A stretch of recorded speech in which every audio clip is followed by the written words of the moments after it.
Bien, bonjour à tous et à toutes. Nous allons donc poursuivre cette exploration du petit livre bleu avec un exposé numéro 2 sur les personnes publiques. Nous allons commencer par parler de l'Assemblée nationale, du Sénat et des lois et règlements. C'est une partie à caractère plutôt juridique, de droit et de droit constitutionnel plus particulièrement, mais je vais essayer d'être le plus clair possible. Il faut que le citoyen soit instruit dans ces domaines-là aussi, puisqu'il participe au processus des institutions par son vote. Nous le ferons bien sûr comme d'habitude en compagnie de Candide et de Voltaire.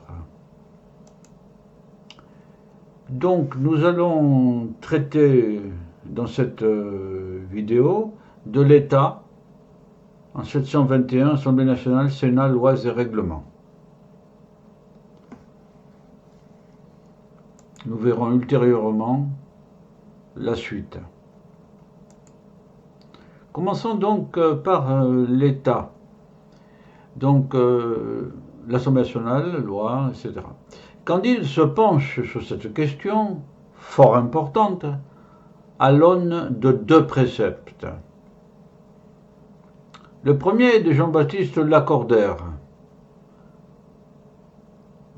C'était un auteur du XIXe siècle. Entre le riche et le pauvre, entre le fort et le faible, c'est le contrat qui asservit et c'est la loi qui affranchit. C'est vrai que le contrat est réputé égalitaire entre les parties, mais cette réputation n'est pas vraie. Entre le riche et le pauvre, entre le fort et le faible, il y a toujours une inégalité dans le contrat.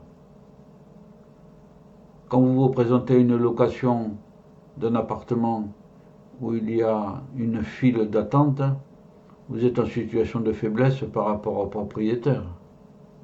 Voilà. C'est la loi qui permet d'affranchir. Bon. Le second est d'un chinois, Chuang Tzu, penseur chinois.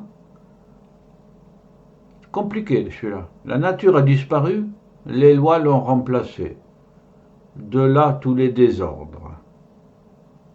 Chuang Tzu, c'est le Tao, c'est-à-dire, en simplifiant beaucoup, c'est le retour à une certaine nature. On se met à l'écart des institutions et on pense, on mène sa vie le plus librement possible. Et donc, dans cet esprit-là, la nature, le naturel, l'harmonie entre les gens est naturelle et préexistante. Mais quand elles sont remplacées, quand apparaissent les lois de l'empereur, les lois cassent cette harmonie et établissent d'autres rapports entre les individus. Voilà. Donc l'harmonie est remplacée par l'ordre juridique. De là tous les désordres. C'est une pensée particulière, Chuang Tzu, le Tao.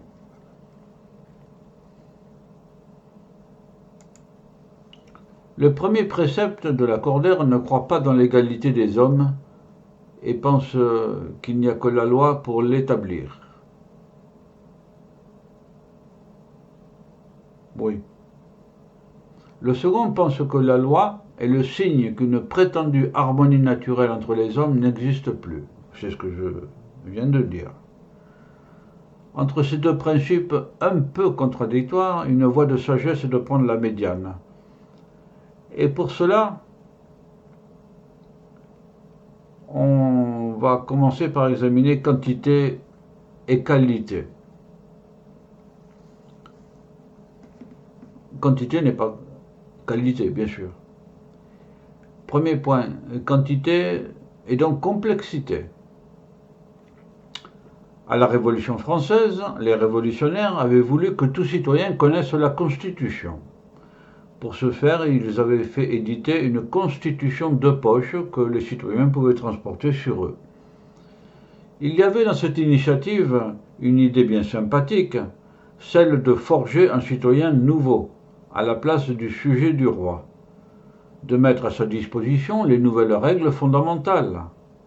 L'intention, du moins, y était. L'application relève des historiens, on laisse imaginer ce que sont devenus ceux qui ne portaient pas leur constitution de poche sur eux ou qui ne la connaissaient pas. La constitution, ça a toujours été la loi suprême de la nation, de l'ordre juridique. Inutile de demander aujourd'hui si les citoyens ont une connaissance de la constitution, c'est pas la peine.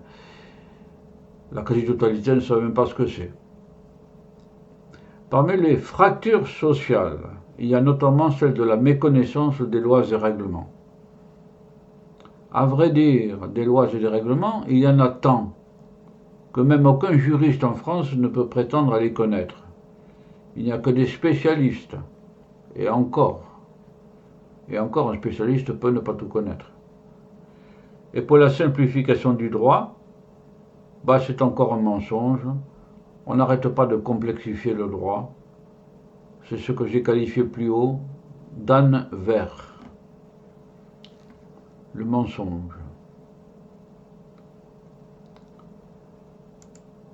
Si encore les lois et règlements étaient inoffensifs, cela irait, mais ils font des victimes. Ces victimes sont au nombre indéfini. C'est un domaine rare où il n'y a pas de statistiques. Pourtant, qui dans son entourage n'a pas quelqu'un qui a été ou est victime d'une procédure administrative, que ce soit du maire, de la direction départementale des territoires et de la mer, du préfet, etc. Candide a relevé d'ailleurs qu'en raison du nombre infernal de normes produites par nos instances d'en haut, on a déjà croisé cette notion, avec les coutumes de l'Ancien Régime d'avant 1789, même les administrations n'ont pas le temps de prendre connaissance des lois du jour ou de la semaine, voire du mois. C'est bien extraordinaire. Mais le temps manque. Et pourtant, elle continue à fonctionner.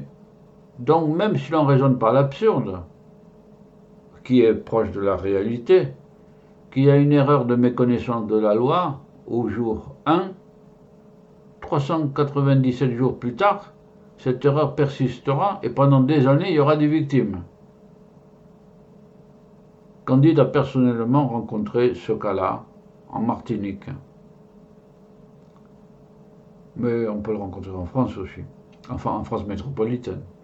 Il faut aller alors devant la justice, qui, faute de moyens, ne se prononce qu'avec retard, parfois des années, et parfois aussi rejette pour surencombrement, motif non sérieux, etc. Beaucoup de citoyens aussi préfèrent payer en paix pour être tranquille. Oui. Voici donc où en est le rêve de 1789 du citoyen roi, du citoyen qui connaît les lois qu'on lui applique. C'est encore un mensonge, un âne vert. Autre point, 72-112, accroissement de la quantité par les règlements. On avait parlé jusqu'ici des lois, voici un autre aspect qui s'est développé au XXe siècle. Il fut un temps, commençons par ça, où la loi était l'expression de la volonté générale. Oui, il fut un temps où la loi était l'expression de la volonté générale. Oui. Seule la loi était la règle applicable à tous. Cela correspond à des époques où le Parlement était le pouvoir sommital, car bien sûr, c'est le Parlement qui fait la loi. Le Parlement, c'est l'Assemblée nationale et le Sénat. Dans la théorie républicaine traditionnelle, le peuple étant souverain, c'est inscrit dans notre Constitution, le Parlement est souverain et sa production, la loi, l'est aussi. C'est une logique ou c'était une logique infaillible. Infaillible. Le peuple étant souverain, les représentants du peuple étant souverains, ce qu'ils font, la loi est souveraine. Voilà. C'est clair. Car au moins depuis, mais c'est peut-être du passé, car au moins depuis 1958, les décrets et les arrêtés, ce qu'on appelle des règlements, ont proliféré en nombre très supérieur au nombre de lois. On appelle cela le pouvoir réglementaire. Le pouvoir réglementaire. Si bien que très souvent, pour ne pas dire presque toujours, le citoyen est en butte, avec un arrêté du maire, un arrêté du préfet, etc. Bon. Pour démolir ou édifier un mur, pour stationner une caravane par exemple, ou pour installer une turbine dans une installation hydroélectrique, ou pour vider un étang en présence d'une tortue, il faut une autorisation, le plus souvent préfectorale. Sauf que tout ça, ce n'est plus du tout la vérité, encore un mensonge. Expliquons-nous. Cette prolifération des règlements ne fait qu'aggraver le fossé des lois et règlements qui séparent le citoyen de la loi. Et l'impossibilité de connaître ces règles développe chez le citoyen, en bout de chaîne, une méfiance. Cela peut avoir des effets pervers, comme la dissimulation, la fraude, tout comportement déviant. Et on peut encore aggraver les choses. Pour mémoire, là, l'accroissement par circulaire. Comme si les décrets et les arrêtés ne suffisaient pas, toutes les administrations de l'État se sont mises à rédiger des actes souvent longs, dont beaucoup ajoutaient des règles nouvelles et que l'on nomme circulaires. Et ça ne date pas d'aujourd'hui, hein. Ça date du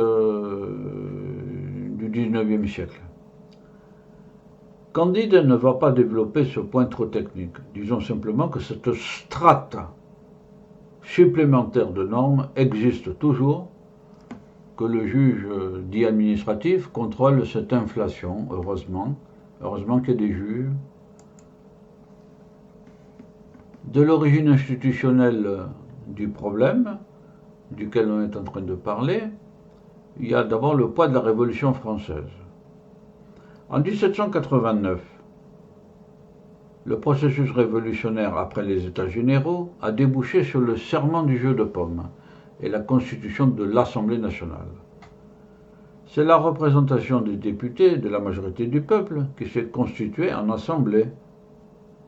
Dès lors, dans l'idéologie qui est apparue, la République s'incarne dans l'Assemblée nationale, qui continue à représenter le peuple. C'est un fait historique, donc non contestable. C'est un fait historique. Quant au Sénat, même s'il a une origine révolutionnaire, Conseil des anciens du Directoire, il existait, il a perduré jusqu'à nos jours, mais avec une identité juridique distincte de l'Assemblée nationale. Sous notre Constitution, il ne représente pas le peuple, hein. Il représente plutôt les communes ou les collectivités territoriales, le département, région, dont les communes aussi, hein, bien sûr. 72-122, du retour du roi. Candide répète que dans un régime républicain, le Parlement étant l'émanation du peuple, il est souverain. Dès lors, le président de la République et son gouvernement sont, suivant l'expression consacrée, un exécutif. Il exécute les lois. Cela dit, le général de Gaulle a suffisamment affirmé que l'innovation majeure du nouveau régime C'était l'élection du président par les Français, par le peuple. Ça a été confirmé en 1962 par l'élection du président au suffrage universel direct, dont les femmes. Cette constitution étant totalement nouvelle a permis au pouvoir réglementaire, c'est-à-dire le pouvoir du chef d'État et de son gouvernement, et puis aussi progressivement des maires, et puis de certaines autres autorités, et de faire du président et de son gouvernement non plus seulement un exécutif, mais un pouvoir autonome de type royaliste. Je ne sais pas Candide qui le dit, mais beaucoup de spécialistes le disent. Ce nouveau roi est maître dans son domaine, lequel est très large. On l'a vu avec l'article 34 et la comparaison avec l'alphabet. Il intervient même dans la procédure d'élaboration et d'adoption des lois. Bon, il y a deux notes.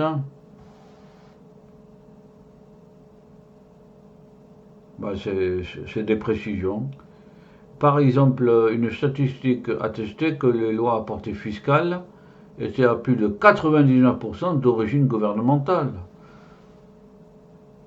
C'est-à-dire que l'Assemblée nationale et le Sénat sont des boîtes d'enregistrement. Voilà ce que ça signifie. En matière fiscale, c'est certain. Et dans beaucoup de domaines, c'est proche. Conclusion. La conclusion, nous allons donc la poursuivre dans une autre vidéo. Et elle va venir très bientôt. Donc, Candide et Voltaire vous disent à tout à l'heure pour poser cette conclusion sur cet important problème des lois et règlements. À tout à l'heure.